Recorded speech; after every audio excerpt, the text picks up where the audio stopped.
इंसान अक्सर ये सोचता है ना कि उसकी जिंदगी की स्टीयरिंग उसके अपने ही हाथों में है। बिल्कुल, हर किसी को ऐसे ही लगता है। हाँ, मतलब वो जो भी फैसले ले रहा है, चाहे वो कोई नया करियर चुनने की बात हो या बस सुबह अलार्म बजने पर उठने की, वो पूरी तरह से सचेत होकर ले रहा है। लेकिन न्यूरोसाइंस एक बहुत ही चौंकाने वाली बात कहता है, और वो बात ये है कि 95% समय इंसान बस एक ऑटो पायलट मोड पर होता है। बिल्कुल सही कहा आपने। तो आज की इस गहरी चर्चा में हम बिल्कुल इसी ऑटो पायलट को डिकोड करने वाले हैं। Control your mind and beat 99% of people. बहुत ही पावरफुल टॉपिक है ये। हाँ, है ना? और हमारा मिशन आज ये समझना है कि कैसे हम इंसानों का अपना अचेतन, मतलब जो हमारा सबकॉन्शियस दिमाग है, वही हमारी सफलताओं का रास्ता कैसे रोकता है और कैसे विज्ञान की मदद से हम इस पूरी मानसिक वायरिंग को बदल सकते हैं। तो चलिए इसे थोड़ा खोलकर समझते हैं। बिल्कुल। और देखिए, शुरुआत में ही ये स्पष्ट कर देना बहुत जरूरी है कि ये कोई रहस्यमयी माइंड कंट्रोल या किसी पर जादू टोना करने की बात नहीं है। हाँ, ऐसा कुछ नहीं है कि हम दूसरों को वश में करना सीख रहे हैं। जी बिल्कुल, ये पूरी तरह से सेल्फ मास्टरी, यानी खुद के दिमाग को गहराई से समझने का विज्ञान है। ज्यादातर लोगों को लगता है कि अगर वे सफल नहीं हो पा रहे हैं तो शायद उनमें टैलेंट की कमी है या उनके हालात खराब हैं। हम अक्सर दूसरों को या किस्मत को दोष देते हैं।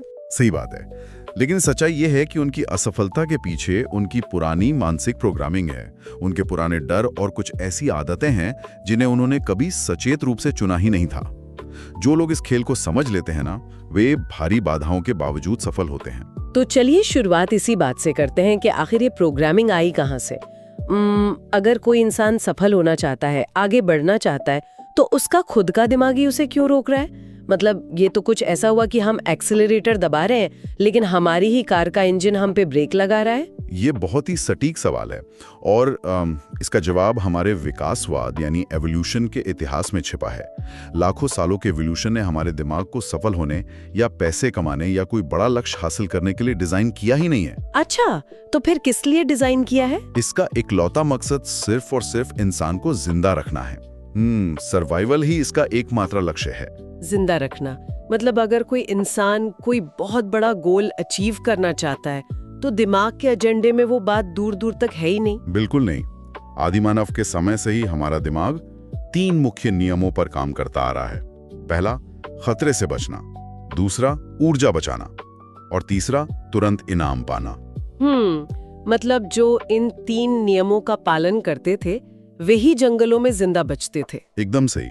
और इसके अलावा हमारे दिमाग में एक नेगेटिविटी बायस होता है, यानी हमारा दिमाग अच्छी चीजों या अवसरों की तुलना में खतरों पर कहीं ज्यादा ध्यान देता है। प्राचीन काल में एक स्वादिष्ट फल को देखने से ज्यादा जरूरी था झाड़ियों में छिपे शेर को देखना, क्योंकि एक चूक का मतलब सीधा मौत था। बिल्कुल। अच्छा, तो अगर हम इसे आज के आधुनिक संदर्भ में देखें, मान लीजिए जब कोई इंसान अपनी जमी जमाई सुरक्षित नौकरी छोड़कर कोई नया बिजनेस शुरू करने की सोचता है, तो उसका दिमाग उसे एक शानदार अवसर के रूप में नहीं देखता। बिल्कुल नहीं देखता। तो क्या ये ऐसा है कि हमारा आधुनिक दिमाग एक बिल्कुल नए स्मार्टफोन जैसा है जो किसी 10,000 साल पुराने ऑपरेटिंग सिस्टम पर चल रहा है? क्या वो पुराना सिस्टम उस नए बिजनेस को उसी झाड़ी में छिपे शेर की तरह एक जानलेवा खतरे के रूप में देखता है? 100%। ये स्मार्टफोन वाली एनालॉजी बिल्कुल सटीक है।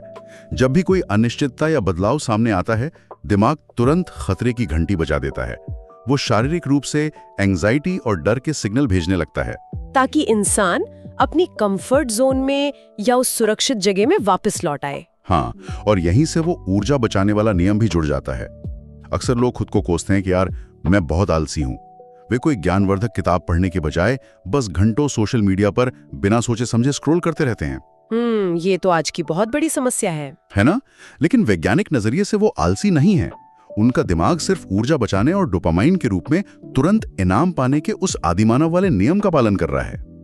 वो बस सबसे आसान रास्ता चुन रहा है। ये सुनकर शायद बहुत से सुनने वालों को आज राहत मिले कि वे जन्म से आलसी या डरपोक नहीं है। ये तो बस हमारा पुराना हार्डवेयर है। जी। लेकिन एक बात बताइए, अगर हमारा हार्डवेयर इतना ही पुराना है तो क्या हम इस सिस्टम को अपडेट कर सकते हैं? क्योंकि अगर हम इस ऑटो पायलट के हमेशा गुलाम ही रहने वाले हैं, तब तो सफलता और बदलाव की बातें करना ही बेकार है। यहीं पर विज्ञान एक बहुत बड़ी और ठोस उम्मीद लेकर आता है, और इस विज्ञान का नाम है न्यूरोप्लास्टिसिटी। न्यूरोप्लास्टिसिटी। हाँ, दशकों तक वैज्ञानिकों का यही मानना था कि वयस्कों का दिमाग एक उम्र के बाद एक सांचे में ढल जाता है, यानी फिक्स हो जाता है। लेकिन आधुनिक ब्रेन इमेजिंग तकनीक ने यह पूरी तरह साबित कर दिया है कि ऐसा बिल्कुल नहीं है। मतलब वो फिक्स नहीं है? नहीं, हमारा दिमाग न्यूरोप्लास्टिसिटी के जरिए जीवन भर खुद को बदलता रहता है। हम जो भी सोचते हैं, जो भी करते हैं, उससे दिमाग में न्यूरल पाथवे यानी तंत्रिकाओं के नए रास्ते बनते हैं। जब भी कोई नई बात सीखी जाती है तो दिमाग के न्यूरॉन्स आपस में नए कनेक्शंस बनाते हैं। जीव विज्ञान की भाषा में इसे सिनेप्टोजेनेसिस कहते हैं। सिनेप्टोजेनेसिस, ये शब्द सुनने में थोड़ा तकनीकी लग रहा है। क्या हम इसे ऐसे समझ सकते हैं कि जैसे कोई बहुत घना जंगल है? हाँ, बताइए। अगर कोई इंसान पहली बार उस जंगल की झाड़ियों और लंबी घासों के बीच से रास्ता बनाने की कोशिश करे तो उसे बहुत मुश्किल होती है, पैर फंसते हैं। बिल्कुल। लेकिन अगर वो रोज उसी रास्ते पर चलने लगे तो धीरे धीरे घास दब जाती है और एक पक्की पगडंडी बन जाती है ना? जिस पर चलना फिर एकदम आसान और स्वाभाविक हो जाता है। क्या ये ऐसा ही है? ये पगडंडी वाला उदाहरण बहुत ही बेहतरीन है, और इसी पगडंडी को पक्का करने का काम हमारे दिमाग में एक खास पदार्थ करता है जिसे माइलिन कहते हैं। अच्छा, माइलिन? हाँ, जब भी कोई इंसान किसी नए विचार या नई आदत का लगातार अभ्यास करता है तो दिमाग उन न्यूरल कनेक्शंस के ऊपर इस माइलिन की एक परत चढ़ा देता है। ये माइलिन एक इंसुलेटर की तरह काम करता है। मतलब तारों के ऊपर चढ़े प्लास्टिक के कवर की तरह? बिल्कुल वैसा ही, जिससे सिग्नल तेजी से और बिना किसी रुकावट के गुजरने लगते हैं। जितनी बार अभ्यास होता है ये माइलिन की परत उतनी ही मोटी होती जाती है और वो काम उतना ही ऑटोमेटिक हो जाता है। लेकिन रुकिए, यहाँ मेरे मन में एक बहुत बड़ा सवाल आ रहा है। जी पूछिए। और शायद ये चुनौती कई लोगों के मन में होगी। ये सब सुनने में बहुत अच्छा लगता है कि हमने एक नया पॉजिटिव विचार सोचा और दिमाग में नया रास्ता बन गया। लेकिन क्या वाकई में ऐसा होता है? जो इंसान पिछले 10 या 20 सालों से किसी गहरे डर, झिझक या नकारात्मकता का शिकार है, मतलब जो उसकी आदत बन चुकी है, क्या वो सिर्फ अच्छा सोचने से अपने दिमाग को फिजिकली मिटा या बदल सकता है? क्या ये सच में इतना आसान है? देखिए, नहीं, सिर्फ सोचने भर से कुछ नहीं होता। और जो स्रोत आज हम डिस्कस कर रहे हैं वो भी इस बात को बहुत स्पष्ट रूप से रेखांकित करता है। इसके लिए डेलिब्रेट प्रैक्टिस यानी जानबूझकर किए गए कड़े अभ्यास की जरूरत होती है। डेलिब्रेट प्रैक्टिस मतलब एक्शन लेना होगा? जी, जब कोई इंसान डर महसूस करने के बावजूद कदम उठाता है तो असल में वो अपनी पुरानी न्यूरल पगडंडी को भूखा मार रहा होता है। भूखा मार रहा होता है? हाँ, क्योंकि दिमाग का जो हिस्सा या जो न्यूरल पाथवे इस्तेमाल नहीं होता उसके कनेक्शंस धीरे धीरे कमजोर होने लगते हैं। इसे न्यूरल प्रूनिंग कहते हैं। ओहो। यानी हर बार जब आप पुरानी आदत के खिलाफ जाकर एक नया चुनाव करते हैं तो दिमाग का भौतिक स्ट्रक्चर सच में बदल रहा होता है। ये एक शारीरिक बदलाव है, सिर्फ एक मनोवैज्ञानिक विचार नहीं। मतलब दिमाग को रीवायर करने के लिए केवल सब अच्छा होगा वाली मोटिवेशनल बातें सोचना काफी नहीं है, इसके लिए एक मजबूत मानसिक नींव चाहिए। तो फिर इस बदलाव की शुरुआत कैसे होती है? इसकी शुरुआत हमेशा जागरूकता यानी अवेयरनेस से होती है। स्रोत में इसे एक पूरी प्रक्रिया के रूप में समझाया गया है। मानसिक मास्टरी के 4 स्तंभ हैं: जागरूकता, स्वीकार्यता, इरादा और अभ्यास। अवेयरनेस, एक्सेप्टेंस, इंटेंशन और प्रैक्टिस। बिल्कुल। जब तक कोई व्यक्ति अपने विचारों और अपनी भावनाओं के प्रति जागरूक नहीं होगा तब तक बदलाव असंभव है। इसका सीधा सा मतलब है अपने ही विचारों को एक बाहरी व्यक्ति की तरह देखना। ये समझना कि मैं इस वक्त गुस्से में हूं और मैं ही गुस्सा हूं के बीच बहुत बड़ा अंतर है। ये अवेयरनेस वाली बात तो समझ में आती है, लेकिन आपने स्वीकार्यता या एक्सेप्टेंस का जिक्र किया। यहाँ मुझे एक बहुत बड़ा विरोधाभास नजर आ रहा है। कैसा विरोधाभास? क्या एक्सेप्टेंस का मतलब हार मान लेना नहीं है? मान लीजिए कोई इंसान भारी कर्जे में डूबा है या अपनी स्थिति से बहुत हताश है।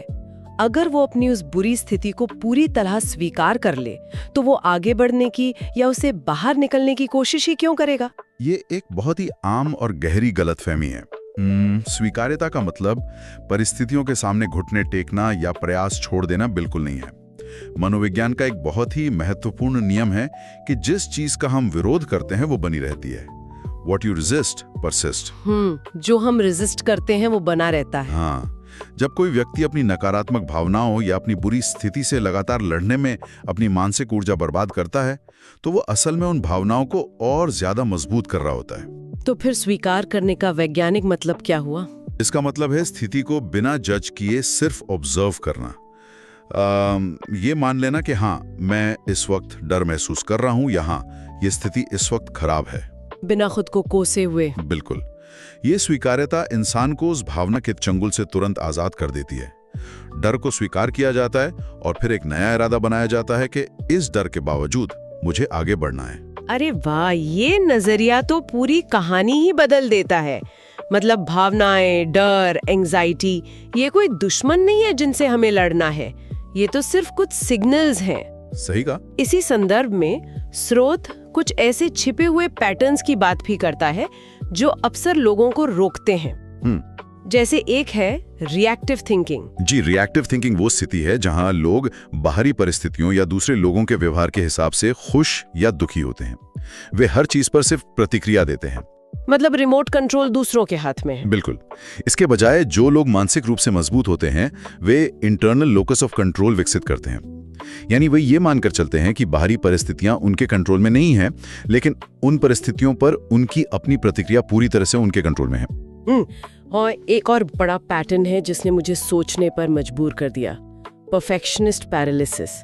अक्सर लोग सोचते हैं कि वे हर काम को बहुत ही शानदार या परफेक्ट तरीके से करना चाहते हैं, लेकिन असल में ये खुद को रोकने का एक बहुत ही चालाक तरीका है। हाँ, हर चीज को बिल्कुल परफेक्ट तरीके से शुरू करने की जिद में लोग कभी शुरुआत ही नहीं कर पाते। इसके पीछे की न्यूरोलॉजिकल मैकेनिज्म ये है कि जब कोई बहुत बड़ा या परफेक्ट लक्ष्य बनाया जाता है, तो दिमाग का अमिगडाला, जो खतरे को पहचानता है, उसे एक बहुत बड़े बोझ या खतरे के रूप में दिखता है। अच्छा, तो दिमाग ही डर जाता है। हाँ, और वो तुरंत इंसान को टाल मटोल यानी प्रोक्रास्टिनेट करने पर मजबूर कर देता है। तो अगर बड़ा लक्ष्य दिमाग में डर पैदा कर रहा है, तो इसका समाधान क्या है? स्रोत इसका बहुत ही व्यावहारिक समाधान देता है, मिनिमम वायबल प्रोग्रेस। इसका मतलब है बहुत ही छोटे स्तर से शुरुआत करना। अगर किसी को किताब लिखनी है, तो पूरी किताब के बारे में नहीं सोचना चाहिए, सिर्फ एक खराब सा वाक्य लिखने का लक्ष्य बनाना चाहिए। सिर्फ एक वाक्य? हाँ, ये लक्ष्य इतना छोटा होता है कि अमिगडाला इसे खतरा नहीं मानता। इस तरह आप अपने ही दिमाग के थ्रेट डिटेक्टर को चकमा दे देते हैं। ये तो बहुत ही कमाल की रणनीति है। और इन पैटर्न्स में एक पैटर्न ऐसा भी है जो मुझे थोड़ा अजीब लगा, कंफर्टेबल लिमिटेशन। स्रोत के अनुसार ये वो स्थिति है जहां कोई व्यक्ति अपनी वर्तमान परेशानी या दुख में ही एक सुरक्षा ढूंढ लेता है। मनोविज्ञान में इसे सेकेंडरी गेन कहते हैं। ये समझना थोड़ा मुश्किल हो सकता है, लेकिन कई बार लोग अपनी बुरी स्थिति की शिकायत तो करते हैं, लेकिन अवचेतन रूप से वे उसे बदलना नहीं चाहते। ऐसा क्यों? क्योंकि उस बुरी स्थिति में उन्हें कोई ना कोई छिपा हुआ फायदा मिल रहा होता है। छिपे हुए फायदे से आपका मतलब सहानुभूति बटोरना है? सहानुभूति हो सकती है, या फिर जिम्मेदारी से बचने का बहाना हो सकता है। जैसे कि मैं तो बीमार हूं, या मेरे हालात खराब हैं, इसलिए मैं ये काम नहीं कर सकता। या फिर सबसे बड़ा फायदा, फेल होने के डर से न लड़ने की आजादी। वे उस जानी पहचानी तकलीफ को अनजान चुनौतियों से ज्यादा सुरक्षित मानते हैं। तो इन सारे पैटर्न्स की जड़ में अगर कोई एक चीज है, तो वो है खुद पर संदेह या सेल्फ डाउट। बिल्कुल। और स्रोत के अनुसार इसके 3 मुख्य कारण होते हैं। पहला है नेगेटिव सेल्फ कंपैरिजन। आज के दौर में हर कोई दूसरों के हाईलाइट रील की तुलना अपने बिहाइंड द सीन से कर रहा है। सही बात है, सोशल मीडिया का असर है। दूसरा कारण है अपनी पुरानी पहचान या पास्ट बेस्ड आइडेंटिटी के आधार पर खुद को आंकना। और तीसरा है कैटास्ट्रोफाइजिंग, यानी भविष्य की बुरी से बुरी कल्पनाएं करना कि क्या होगा अगर मैं पूरी तरह से फेल हो गया। जी, और इन तीनों चीजों से बाहर निकलने का जो सबसे कारगर वैज्ञानिक तरीका है, उसे ग्रेजुएटेड एक्सपोजर कहते हैं। इसका मतलब है धीरे धीरे छोटे छोटे कदमों में मुश्किल या डरावनी स्थितियों का सामना करना। यहाँ मुझे एक बहुत ही गहरी बात समझ आती है। अक्सर हम सुनते हैं कि कोई काम शुरू करने के लिए इंसान के अंदर आत्मविश्वास होना चाहिए। लोगों को लगता है कि कॉन्फिडेंस एक जादुई दवा है जिसे मैदान में उतरने से पहले खाना पड़ता है। बहुत बड़ी गलतफहमी है ये। लेकिन अगर मैं स्रोत को सही से समझ पा रही हूँ, तो कॉन्फिडेंस कोई भावना नहीं है, कॉन्फिडेंस तो मैदान में लड़ते लड़ते बनने वाली मसल यानी मासल है। एकदम सही। ये एक बहुत बड़ा पैराडाइम शिफ्ट है। लोग सोचते हैं कि जब मैं कॉन्फिडेंट महसूस करूंगा तब मैं स्टेज पर जाकर बोलूंगा, लेकिन सच्चाई ये है कि इंसान पहले आत्मविश्वास महसूस नहीं करता, वो डर के बावजूद काम करता है और आत्मविश्वास उस काम के परिणाम के रूप में धीरे धीरे पैदा होता है। क्या बात है, मतलब पहले एक्शन फिर कॉन्फिडेंस। लेकिन क्या इसमें हमारे दिमाग की वो खासियत कोई मदद कर सकती है जहां वो कल्पनाओं और असलियत में फर्क नहीं कर पाता? अरे वाह, बहुत ही बेहतरीन पॉइंट उठाया आपने।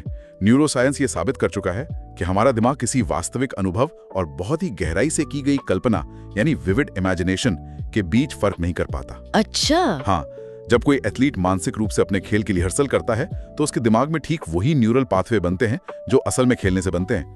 इसलिए मानसिक रिहर्सल और असली प्रैक्टिस दोनों मिलकर एक बहुत बड़ा कंपाउंड इफेक्ट पैदा करते हैं। तो एक तरफ तो हमें डरों का सामना करना है, लेकिन दूसरी तरफ फोकस की इंजीनियरिंग भी करनी है, क्योंकि आज की दुनिया तो डिजाइन ही इसलिए की गई है कि किसी का भी ध्यान एक जगह ना टिके।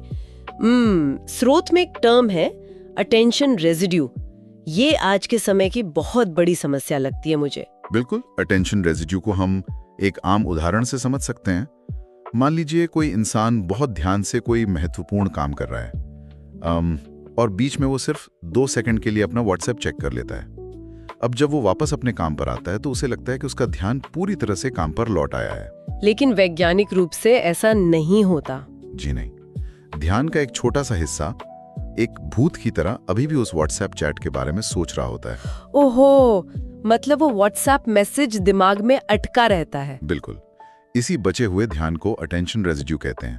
जब इंसान बार बार एक काम से दूसरे काम पर स्विच करता है तो उसका दिमाग पूरी तरह से साथ नहीं आ पाता। इससे मानसिक ऊर्जा बहुत तेजी से खत्म होती है और हम शाम तक बिना कोई भारी काम किए ही पूरी तरह थक जाते हैं। सही कहा। इसलिए जो लोग बेहतरीन काम करते हैं वे फ्लो स्टेट इंजीनियरिंग का इस्तेमाल करते हैं।